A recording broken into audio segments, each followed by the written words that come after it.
Hi hello ನಮ್ಮೂರು YouTube ಚಾನಲ್ಗೆ ತಮಗೆಲ್ಲರಿಗೂ ಸ್ವಾಗತ ಸುಸ್ವಾಗತ ಅಂತ ಹೇಳ್ತಾ CBSE ಕ್ಲಾಸ್ 10 10ನೇ ತರಗತಿ ಸೆಕೆಂಡ್ ಟೈಮ್ ಬೋರ್ಡ್ ಎಕ್ಸಾಮ್, ಯಾಕಂದರೆ 2 ಎಕ್ಸಾಮ್ ಇದೆಯಲ್ಲ, 1 ಎಕ್ಸಾಮ್ ಆ್ಯಂಡ್ 2 ಎಕ್ಸಾಮ್. ಇದು ಸೆಕೆಂಡ್ ಟೈಮಿನ ಬೋರ್ಡ್ ಎಕ್ಸಾಮಿನ ಕ್ವಶನ್ ಪೇಪರ್. ನಿನ್ನೆ ನಡೆದಿರುವಂಥ ಕ್ವಶನ್ ಪೇಪರು ಯಾವ ರೀತಿಯಾಗಿದೆ, ಕನ್ನಡ ಪೇಪರ್ ಇದು ಯಾವ ರೀತಿ ಇದೆ ಅಂತ ನೋಡ್ತಾ ಹೋಗೋಣ. ಪೇಪರ್ ತುಂಬ ಸರಳವಾಗಿದೆ, ಮಕ್ಕಳ ಮಟ್ಟಕ್ಕಿದೆ, ಓಕೆ ಅಂತ ಅನಿಸ್ತೈತಿ. ಒಂದೇನೋ ಒಂದು ಅಷ್ಟೇ ಇದು.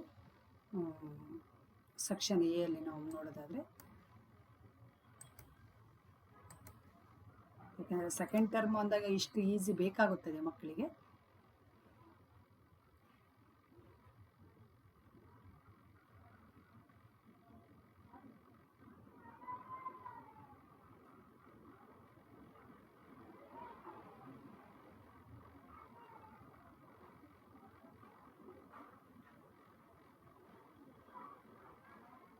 Same passage okay.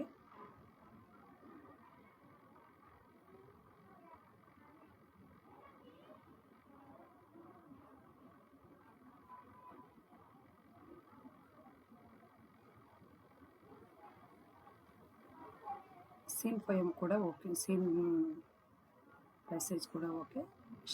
ಇದು ಯುದ್ಧ ಪಾಠದ ಕೇಳಿದ್ದಾರೆ.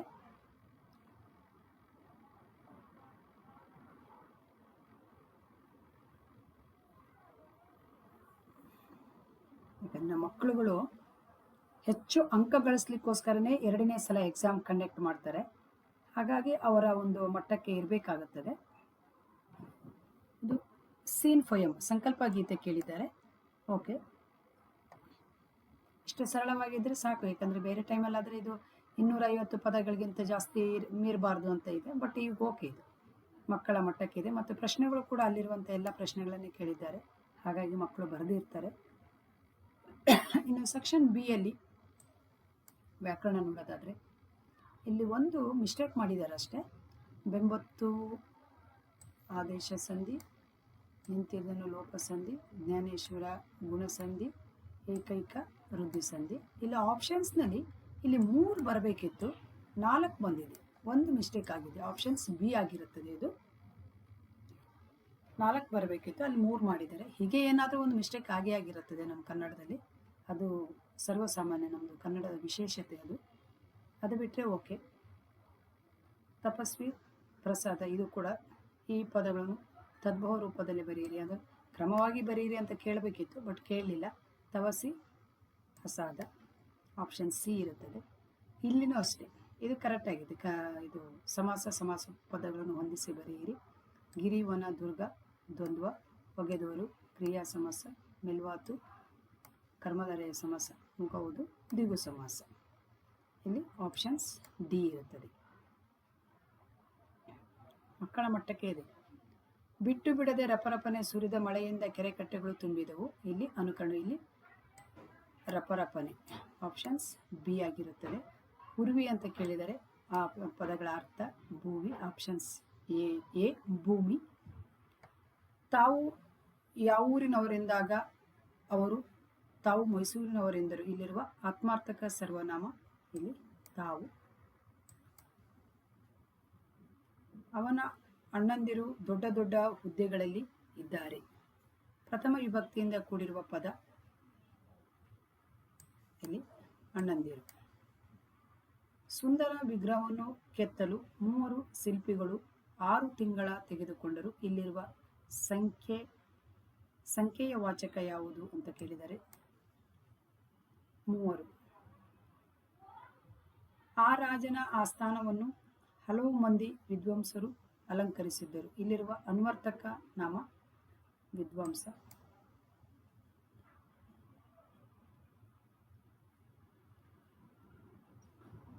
ಪ್ರಾಮಾಣಿಕ ವಿಕೇಂದ್ರೀಕರಣ, ಈ ಪದಗಳ ವಿರುದ್ಧ ಪದ ಅಪ್ರಾಮಾಣಿಕ ವಿಕೇಂದ್ರೀಕರಣ. ಇದು ಆಪ್ಷನ್ಸ್ ಎ ಇರುತ್ತದೆ. ಇಲ್ಲಿ ಕೆಳಗಿನಗಳನ್ನು ಸೂಚನೆಯಂತೆ ಬರೆಯಿರಿ. ವ್ಯಾಕರಣದಲ್ಲಿ ವಾಕ್ಯದಲ್ಲಿ ಬರೆಯುವುದು. ಪ್ರವಾಸಿಗರು ಹಳೆಬೀಡು ಬೇಲೂರಿನಲ್ಲಿರುವ ದೇವಾಲಯಗಳನ್ನು ನೋಡಿ ಮೂಕಸ್ಮಿತರಾಗುವರು. ಇದು ಭೂತಕಾಲಕ್ಕೆ ಪರಿವರ್ತಿಸಿ ಅಂತ ಹೇಳಿದರೆ ಮೂಕಸ್ಮಿತರಾದರು. ಕವಿಗಳ ವಾಣಿಯಿಂದ ಕನ್ನಡದ ವೀಣೆಯು ಮಧುರವಾಗಿ ಮಿಡಿಯಿತು. ವಿದ್ಯಾರ್ಥಕ ವಾಕ್ಯವನ್ನಾಗಿ ಪರಿವರ್ತಿಸಿ ಮಿಡಿಯಿತು ಮಿಡಿಯಲು. ಇದೆಲ್ಲ ಈಸಿ ಇದೆ, ಸರಳವಾಗಿದೆ, ಮಕ್ಕಳ ಮಟ್ಟಕ್ಕಿದೆ, ಮಕ್ಕಳಿಗೆ ಖುಷಿಯಾಗಿರುತ್ತದೆ, ಮಕ್ಕಳು ಬರೆದಿರ್ತಾರೆ. ಲೇಖಕರು ಟೊಪ್ಪಿಗೆಯ ವಿಶೇಷತೆಯನ್ನು ಸೊಗಸಾಗಿ ದಾಖಲಿಸಿದ್ದಾರೆ. ಕರ್ಮಣಿ ವಾಕ್ಯವನ್ನಾಗಿ ಪರಿವರ್ತಿಸಿ ಬರೆಯಿರಿ. ಇದು ಕರ್ಮಣಿ ವಾಕ್ಯ ಹೇಳಿದರೆ, ಲೇಖಕರಿಂದ ಟೋಪಿಯ ವಿಶೇಷತೆಯು ಸೊಗಸಾಗಿ ದಾಖಲಿಸಲ್ಪಟ್ಟಿದೆ. ಇನ್ನು ತುಂಬಿದ ಕೊಡ ತುಳುಕುವುದಿಲ್ಲ, ಇದಕ್ಕೆಲ್ಲ 1 ಮಾರ್ಕ್ಸ್ ಇದೆ. ಇದು ಕೂಡ ಅಪತ್ತಿಗಾದವನ ನೆಂಟ, ಇದು ಈಸಿಯಾಗಿದೆ. ಘಾಸಿಗೊಳಿಸು, ನೋವು ಉಂಟು ಮಾಡುವುದು, ಇದಕ್ಕೆ ಒಂದು ಬರೆದಿರ್ತಾರೆ ವಿದ್ಯಾರ್ಥಿಗಳು. ಇನ್ನು ಇದು ಪಠ್ಯ ಪುಸ್ತಕದಿಂದ ಅಂತೂ ತುಂಬ ಸರಳವಾಗಿಯೇ ಕೊಟ್ಟಿದ್ದಾರೆ, ಮಕ್ಕಳ ಮಟ್ಟಕ್ಕಿದೆ, ತುಂಬ ಓಕೆ, ಮಕ್ಕಳು ಚೆನ್ನಾಗೇ ಬರೆದಿರ್ತಾರೆ. ಬಾಗಿಲಲ್ಲಿ ಬಳುಕುತ್ತಿರುವುದು ಡ್ಯಾಶ್ ಎಲೆಯ ತೋರಣ, ಇದು ಈಸಿಯಾಗಿ ಕಂಡುಹಿಡಿತಾರೆ, ಮಾವಿನ ತೋರಣ. ಬಾಲರವಿ ಎಲ್ಲಿ ಥಳಥಳಿಸುತ್ತಿದ್ದಾನೆ, ರಂಗೋಲಿಯಲ್ಲಿ. ಅಕ್ಕ ಮಹಾದೇವಿಯ ವಚನಗಳ ಅಂಕಿತ ಯಾವುದು, ಚನ್ನಮಲ್ಲಿಕಾರ್ಜುನ. ಪೌರ ಸ್ವತಂತ್ರ ಡ್ಯಾಶ್ ಅಂಶಗಳನ್ನು ಹೊಂದಿರುತ್ತದೆ, 3. ಚಂದನವ ಕಡಿದು ಕೊರೆದು ತಿಳಿದರು, ಇದು ಡ್ಯಾಶ್ ಬಿಡದು, ಕಂಪ. ಇದೆಲ್ಲ ಬರೀತಾರೆ ಮಕ್ಕಳುಗಳು.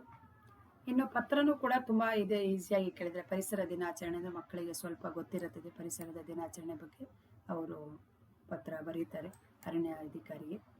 ಹಾಗೆಯೇ ಇಲ್ಲಿ ನಮಗೆ ಇದು ಕೂಡ ಬರೀತಾರೆ, ಸ್ವಲ್ಪ ಇದು ಇದಾಗದೇ ಇದ್ರೂ ಬರೀತಾರೆ, ಇದನ್ನೇನು ಮಾಡ್ಬೋದು ಮಕ್ಕಳುಗಳು. ಪ್ಯಾಟ್ರನ್ ಬರೆದ್ರೆ ಸಾಕು, ಬರೀತಾರೆ.